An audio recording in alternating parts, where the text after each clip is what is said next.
నెల్లూరు జిల్లా ఆత్మకూరు నియోజకవర్గం రాజకీయం వేడెక్కింది. ఇక్కడ టీడీపీ నుంచి తొలుత ఆనం రామ్ నారాయణ రెడ్డి పోటీ చేస్తున్నారని వార్తలొచ్చాయి. అయితే ప్రస్తుతం ఆయన అక్కడ నుంచి పోటీ చేసేందుకు ఆసక్తి చూపించడం లేదనే టాక్ బాగా వినిపిస్తోంది. దీంతో ఆ తర్వాతి స్థానంలో ఉన్న పుట్టం బ్రహ్మానంద రెడ్డికి ఆ ఛాన్స్ వస్తుందని తెలుస్తోంది.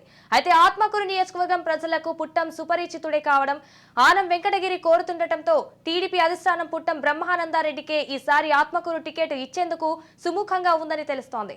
ఆ మధ్య జరిగిన ఓ సభలో వెంకటగిరి నుంచే తాను పోటీ చేస్తానంటూ ఆనము నర్మగర్భంగా చెప్పుకొచ్చారు. దీంతో పుట్టంకు లైన్ క్లియర్ అయ్యిందనే టాక్ వినిపిస్తోంది.